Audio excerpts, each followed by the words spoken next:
रोते हुए बोली नहीं, रोते हुए को भवन की ओर इशारा किया। दशरथ जी ने जैसे ही को भवन की ओर देखा तो दरवाजे खुले गए। दशरथ जी बोले उद्घाटन हो गया। हमारे बुढ़ापे में कोप भवन का उद्घाटन कर दिया कि लेकिन जब नहीं समझे कि जल्दी करवा दो। जब बैठी मंत्रा, क्यों नहीं, जब देहरी पे बैठी बैठी रो रही है, इसी मंत्रा ने दिमाग आया, ओहो हो, कोई बहुत बड़ी बात है। कोप भवन, पहले कोप भवन जरूर बनता था, रघुवंश की परंपरा में तो बनता ही था, वो बना था। एक सज्जन बोले महाराज आज क्यों नहीं बनते कोप भवन, बड़े बड़े महल बन रहे हैं, बड़ी बड़ी हवेलियां बन रही, कोप भवन क्यों नहीं बनते? हमने कहा कोप भवन अब इसलिए नहीं बनते कि पहले ये कभी कभी नाराज होती थी तो अलग से कोप भवन बनते थे। अब ऑलरेडी 24 घंटे टेम्परेचर हाई, पूरा मकान ही कोप भवन है, अलग से बनवाने की क्या जरूरत? क्यों भाई, अलग से कोप भवन बनवाने की कौन जरूरत है? इसलिए हम तुम्हारी बात नहीं कर रहे हैं, तुम तो बाहर तहसील की ओर हो। क्यों भाई, इस तहसील में तो सब जो है कौशल्या सुमित्रा के कौशल्या सुमित्रा, यहाँ की बहुएं सब सीता। तो अभी हमें 22 तारीख तक कथा कहना है, क्यों मैं कहना है कि नहीं कहना है? और निश्चित है कि ये जो सभा गौरवान्वित हो रही है प्यारे, इसमें अहम भूमिका मूल रूप से इन्हीं की है। ये जो देवियां बैठी हैं, बोलो, देवियां जो बैठी हैं ये धर्म कर्म करने में सबसे आगे हैं। 4 बजे ठंडी पड़ रही हो जनवरी में, फिर भी नहा के एक लोटा जल शंकर जी को, देवी जी को चढ़ा देती है कि नहीं चढ़ा देती? और तुम 9 बजे एक लोटा पानी उठ के नहीं पी पाते, अपने लिए नहीं पी पाते हो।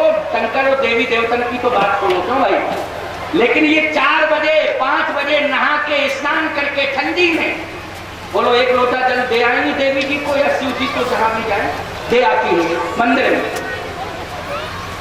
और उधर से जब लौट के आती है तो तुमको सोता हुआ जगाती, उठो सूर्य भगवान आ गए, प्रणाम कर लो। क्यों भाई, अच्छा बोलो, सूर्य तुम्हारी अगवानी कर रहा है कि तुम सूर्य की अगवानी करते हो? जल्दी बोलो। नियम तो यह है कि तुम्हें सूर्य की अगवानी करना चाहिए कि नहीं करना चाहिए? सूर्य उदय के पहले तुम्हें जाके भगवान सूर्य का इंतजार करना चाहिए, अगवानी करना चाहिए, उन्हें प्रणाम करना चाहिए। लेकिन सूर्य भगवान तुम्हारी अगवानी करते हैं, उदय तो उठो लाल अब आंखें हो। क्यों, सूर्य भगवान खुद ही आके जो है तुमको जगाते हैं, किरणें ले आया हूँ मोहो, उठो लाल अब आंखें खोलो। बोलो भाई, सूर्य भगवान तुम्हें जगाने के लिए आते हैं। अरे ये प्रकाश का इंतजार तुम्हें करना चाहिए और हाथ जोड़ के प्रार्थना करनी चाहिए कि मेरे जीवन में प्रकाश हो। लेकिन सूर्य कितना कृपालु और दयालु है, वो कहता है हम प्रकाश लेके आए हैं, अंधकार रूपी आंखों को तुम खोलो। तो अंधकार रूपी आंखों को खोलो, सामने उजेला लेकर के आया हूं, प्रकाश लेकर के आया हूं। तुम्हारी आंखों में प्रकाश, जब आंखें बंद होती है तो अंधकार होता है कि नहीं होता है? और जब आंखें खुलती है तो क्या होता है प्यारे? प्रकाश होता है। इसलिए आज से नियम बना लो कि सूर्य उदय के पहले जब कोई विशेष परिस्थिति आ जाए, कोई ऐसी आफत हो, तो हम ये नहीं कहते अरे भाई अब तुम 4 बजे सो गए किसी विशेष परिस्थिति में, तो निश्चित है कि 4-5 घंटे बाद उठोगे। लेकिन अगर तुम समय से सो जाओ तो समय से जाग सकते हो। लेकिन समय से तुम क्यों नहीं सो पा रहे हो? जब से घर घर में टेलीविजन आ गए हैं तब से लोग 1 बजे के पहले सोते ही नहीं। क्यों भाई, सोते ही नहीं है, क्योंकि उसमें फुर्सत ही नहीं। टेलीविजन में जो नया नया आइटम आता है 1 बजे तक देख रहे हो। 1 बजे देख रहे हो? हम कहते क्या है ये? बोले महाराज दूरदर्शन है, दूरदर्शन। तो तुम्हें दूर का दर्शन तो पसंद है, जो 1 बजे रात तक जगा करके तुम्हारी रात्रि चर्या को प्रभावित कर रहा है, लेकिन ये सत्संग रूपी पास का दर्शन जो तुम्हारी रात्रि चर्या और दिनचर्या को संयमित बनाने का संदेश दे रहा है, इसको तुम स्वीकार नहीं कर सकते हो, तो ये दुर्भाग्य है। इसलिए प्रयास करो कि हम 10 नहीं तो 11 बजे तक सो जाएं और 5:30 बजे जाग ही जाएं, सूर्योदय के पहले जाग जाएं। स्वास्थ्य भी बहुत अच्छा होगा और तुम्हें सूर्य भगवान के द्वारा संदेश भी बहुत अच्छा मिलेगा। एक बार तुम हमारी बात मान के तो देखो। अच्छा एक बात बताओ, कथा हो रही, इसका एक मुहूर्त था, मुहूर्त में कथा हुई। शीतल प्रसाद जी का संकल्प था कि हमें राम कथा करानी है। मन में यह भी संकल्प था कि जगत गुरु रामानंदाचार्य कामदगिरि पीठाधीश्वर चित्रकूट धाम से करानी है। इनके तीनों बच्चों ने, राम निवास जी ने, राम प्रकाश जी ने और जयप्रकाश जी ने कहा कि पिताजी आपकी इच्छा में हमारी इच्छा। माता पिता जैसा संकल्प ले ले हम, उनके संकल्प को पूरा करने के लिए कित संकल्पित हैं और बच्चों ने जो है माता पिता के संकल्प को पूर्ण करने के लिए ये महा महोत्सव करा दिया। बोलो करा दिया कि नहीं? ये धन सार्थक हो गया प्यारे, ये धन सार्थक हो गया। लेकिन इसका एक मुहूर्त है, मुहूर्त। हर चीज का मुहूर्त। अभी विवाह हो रहे हैं, मुहूर्त में हो रहे हैं विवाह कि नहीं हो रहे हैं? आप अपने मकान का भूमि पूजन करवाते हो, किसमें करवाते हो? मुहूर्त में करवाते हो। तो मकान बनने का मुहूर्त, पति पत्नी के वरण का मुहूर्त, कथा आदि का मुहूर्त, जब सबके मुहूर्त हैं तो ब्रह्म से मिलने का भी कोई मुहूर्त है कि नहीं? अच्छा भाई, ब्रह्म से मिलने का कौन सा मुहूर्त है? ब्रह्म मुहूर्त। बोलो है ब्रह्म मुहूर्त कि नहीं? अब ये ब्रह्म से मिलने वाला मुहूर्त है ब्रह्म मुहूर्त। अब तुम कहते हो महाराज ब्रह्म होता तो मिलता, हमने कहा जब मुहूर्त ही में नहीं आ रहे तो काहे को ब्रह्म मिलेगा? ब्रह्म मुहूर्त में ही ब्रह्म मिल सकता है, क्योंकि ब्रह्म से मिलने वाला वही मुहूर्त होता है। उसका टाइम क्या है? जैसे अभिजित मुहूर्त का समय 11:30 बजे से 12:30 बजे तक होता है, मध्य में कि नहीं होता है? बोलो, ये अभिजित मुहूर्त है, पर डे, प्रतिदिन। बोलो होता है प्रतिदिन कि नहीं? इसमें कोई भी कार्य करोगे शुभ होगा। बोलो होगा कि नहीं? इसमें पूछने की आवश्यकता नहीं है। ऐसे ही नित्य ही ब्रह्म से मिलने वाला भी मुहूर्त आता है। वो ब्रह्म से मिलने वाला मुहूर्त कौन है? कौन है? बोलो, ब्रह्म मुहूर्त। क्या टाइम है उसका? ब्रह्म मुहूर्त का 3 बजे के बाद से प्रारंभ होता है, वो 3:30 बजे से क्लियर प्रारंभ हो जाता है ब्रह्म मुहूर्त। और सूर्य की किरण नहीं आना चाहिए, तब तक उस मुहूर्त का महत्व रहता है। बोलो रहता है कि नहीं रहता है? इसलिए इस मुहूर्त में जागने का प्रयास करो। मैं इस मंच से दावे के साथ कह रहा हूं, चैलेंज के साथ कह रहा हूं प्यारे, जमाना तो गारंटी दे रहा हूं, मुझसे कोई भी गारंटी ले ले इस मंच से। आज मैं चैलेंज से कह रहा हूं, अगर लोग संकल्प लेकर के ब्रह्म मुहूर्त में उठने का नियम बना ले, उन्हें ब्रह्म की अनुभूति अवश्य होगी, इसमें जरा भी संदेह नहीं। और ये संभव है कि 5:30 बजे तक जागा जा सकता है। बोलो जागा जा सकता है कि नहीं? इसमें कहीं कोई दिक्कत वाली बात नहीं है। हाँ, कोई मैंने विशेष परिस्थिति में छूट में बता दी आपको कि कोई विशेष परिस्थिति है, लेकिन उसको नियम में मत बांधो। विशेष परिस्थिति नियम नहीं होती है। क्यों भाई? कभी कभी आ जाती है, उसको नियम में मत लागू करो विशेष परिस्थिति को। लेकिन नियम तुम्हारा यही होना चाहिए कि सूर्य की किरण निकलने के पूर्व ही हमें बिस्तर छोड़ देना चाहिए। एक बात की अनुभव की बात आपको हम बता रहे हैं, अनुभव की, क्योंकि यहाँ ब्रह्म मुहूर्त की बात आई ना सामने, तो सांझ समय और ब्रह्म मुहूर्त, इन दोनों में करना क्या चाहिए? जरा इस बात को समझ लो। ये इस प्रसंग से जुड़ी हुई बात है, क्योंकि अभी दशरथ जी के जीवन में ब्रह्म बेला का भी परिचर्चा का विषय आएगा, अभी अभी आने वाला है 2 मिनट के अंदर। क्योंकि अभी तो सांझ समय सानंद ने गए के गई ये है, तो सांझ समय कहाँ जाना चाहिए था उनको? गयु विष्णु के गए विष्णु मंदिर में जाना चाहिए था। इसके बाद विष्णु भगवान के मंदिर में जाके अपना मनोरथ सुना देते और मनोरथ सुनाने के बाद फिर कैकेयी को, कौशल्या को, सुमित्रा को सबको सुनाते, कोई दिक्कत की बात नहीं थी। लेकिन पहुंचे, एक अनुभव की बात हम आपको बताएं। एक बार रात्रि के 11:30 बजे मुझे सूचना मिली मंच पर कि कलकत्ता के आपके एक प्रेमी हैं, वो आपसे विशेष रूप से बात करना चाहते हैं। हमने कहा हम 12 बजे तक तो प्रवचन करेंगे, इसके बाद ही बात संभव, इसके पहले नहीं। हमने इशारा कर दिया और थोड़ा सा संकेत दे दिया कि कह दीजिए 12 बजे के बाद बात हो पाएगी। तो उन्होंने कहा ये नंबर है, हम भी प्रयास करेंगे, नहीं मिलता तो स्वामी जी प्रयास कर लें, किसी न किसी तरह से बात हो जानी चाहिए, आवश्यक चर्चा करनी है। नंबर नोट करा दिया मेरे चेले को। 12 बजे के बाद हमने जैसे ही नंबर डायल किया तो उसमें यही आया, इस रूट की सभी लाइन, उस समय लैंडलाइन की। अगर लोग संकल्प लेकर के ब्रह्म मुहूर्त में उठने का नियम बना ले, उन्हें ब्रह्म की अनुभूति अवश्य होगी, इसमें जरा भी संदेह नहीं।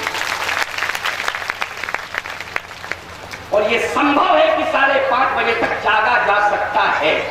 बोलो जागा जा सकता है कि नहीं? इसमें कहीं कोई दिक्कत वाली बात नहीं है। हाँ, कोई मैंने विशेष परिस्थिति में छूट में बता दी आपको कि कोई विशेष परिस्थिति है, लेकिन उसको नियम में मत बांधो। विशेष परिस्थिति नियम नहीं होती है, क्यों भाई?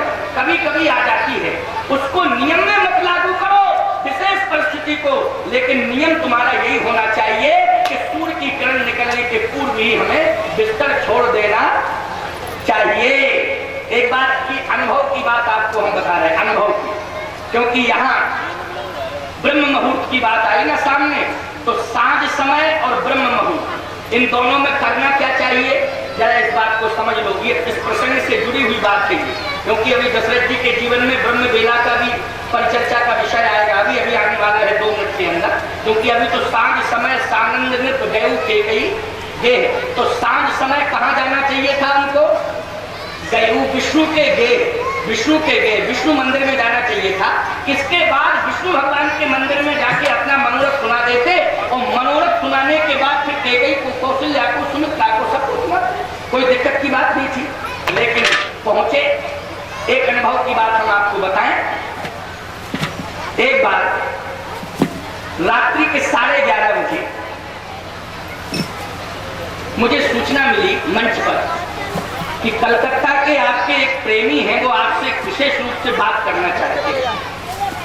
हमने कहा हम 12 बजे तक तो प्रवचन करेंगे, इसके बाद ही बात संभव, इसके पहले नहीं। हमने इशारा कर दिया और थोड़ा सा संकेत दे दिया कि कह दीजिए 12 बजे के बाद बात हो पाएगी। तो उन्होंने कहा ये नंबर है, हम भी प्रयास करेंगे, नहीं मिलता तो स्वामी जी प्रयास कर लें, किसी न किसी तरह से बात हो जानी चाहिए, आवश्यक चर्चा करनी है। नंबर नोट करा दिया मेरे चेले को। 12 बजे के बाद हमने जैसे ही नंबर डायल किया तो उसमें यही आया, इस रूट की सभी लाइन, उस समय लैंडलाइन की बात है, जैसे ही नंबर डायल किया तो उसमें कंप्यूटर बोल रहा है इस रूट की सभी लाइनें व्यस्त हैं, कृपया थोड़ी देर बाद डायल करें।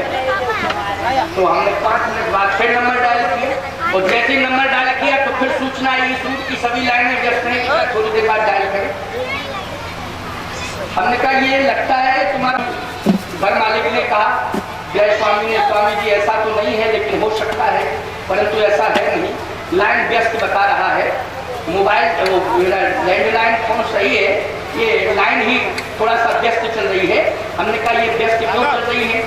बोले स्वामी जी व्यस्त इसलिए चल रही है क्योंकि 12 बजे के बाद छूट है, जो समय छूटती ना 12 बजे के बाद, और 12 बजे के बाद छूट है, और ये छूट जो है 3 बजे तक चलेगी और 3 बजे के तक लाइन व्यस्त रहेगी, और फिर 3 बजे के बाद छूट खत्म हो जाती और लाइन क्लियर हो जाती है।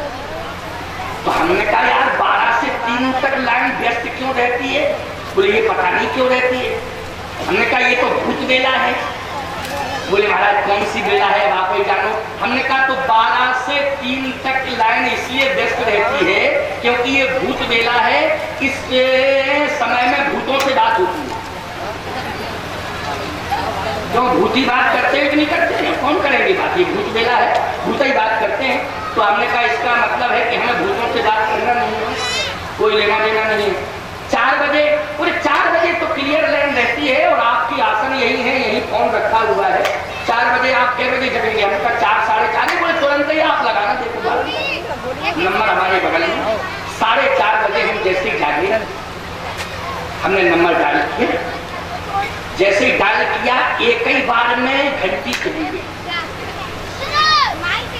उसने रिसीवर उठाया, स्वामी जी नमो नारायण।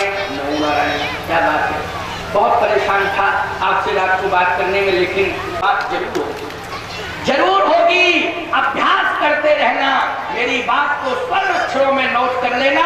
मैं दावा करता हूं कि एक ना एक दिन तुम्हारी ब्रह्म से बात जरूर हो जाएगी। बस मुहूर्त केवल तुम्हारा ध्यान में रहे। वो कौन है?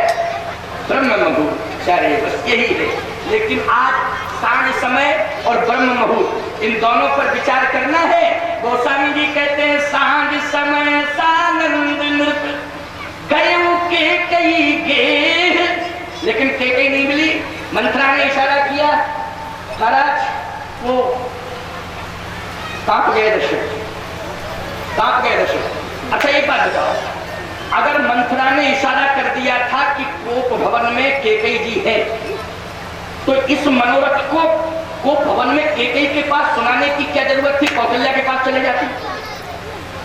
तो भाई बोलो, यही सोच लेते कि अभी इस समय ये परिचर्चा को भवन में मुझे नहीं करना चाहिए, अभी इस समय को मुझे टालना चाहिए। और ये चर्चा अगर केकई नहीं मिली है तो निश्चित है कि कौशल्या तो बैठी है अपने भवन में, उन्हें सुनाना चाहिए। और ये चर्चा मुझे सुमित्रा को सुनाना चाहिए, फिर बाद में देखूंगा केकई। लेकिन नहीं, महाराज माने नहीं। और उसी समय अंधकार तो था ही, और प्रवेश किसमें कर रहे? अच्छा बताओ, अंधकार से अंधकार ही में प्रवेश करना चाहिए कि अंधकार से प्रकाश में प्रवेश करना चाहिए?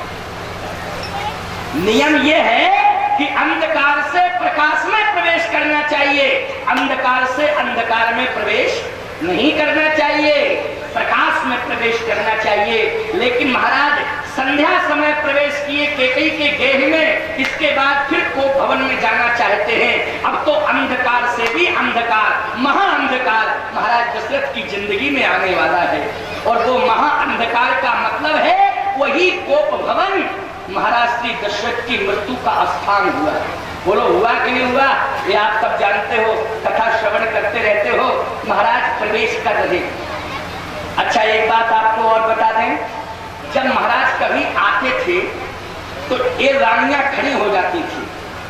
जैसे केकई जी के भवन में गए तो केकई जी खड़ी हो जाती थी, कौशल्या जी के भवन में तो कौशल्या जी खड़ी हो जाती थी, सुमित्रा जी के भवन में सुमित्रा जी खड़ी हो जाती थी। क्योंकि पति ही नहीं है, एक महाराज भी है, नरेश है। बोलो नरेश का सम्मान होता है कि नहीं होता है? बहुत बड़ा सम्मान होता है। अभी हम इस सभा में आए, आप खड़े हो गए कि नहीं हो गए? खड़े क्यों हो गए? इस पद का सम्मान आपने किया।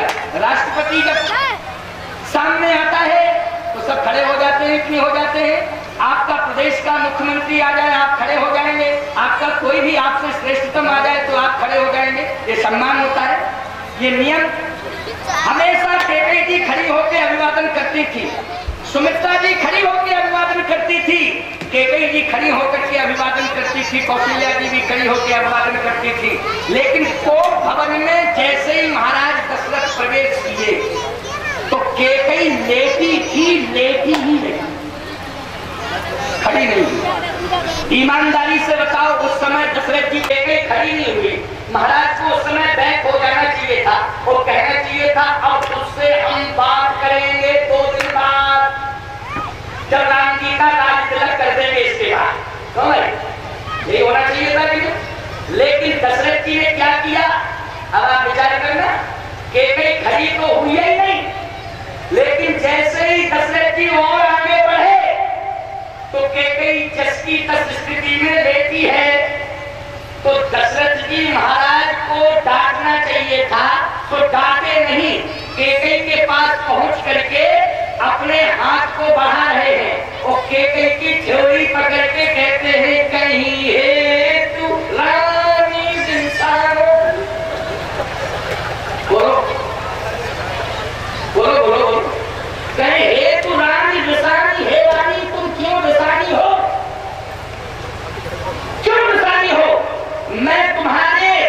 विश्व को देख नहीं सकता हूं, तुम्हें नाराज करने वाला इस संसार में कौन है, उसका नाम बताओ। वो प्रोत्साहन है कि नहीं? ये अनुशासन है कि प्रोत्साहन है? वो ये प्रोत्साहन है। और ऐसा प्रोत्साहन किसी काम का नहीं होता है जिसमें सारी की सारी मर्यादाएं तार हो जाए, नष्ट हो जाए। ऐसा प्रोत्साहन किसी काम का नहीं होता है जिससे समाज का संतुलन और शास्त्र का संतुलन बिगड़ता है। अगर महाराज इतने बड़े विद्वान थे, अगर केके की थ्योरी को पकड़ के न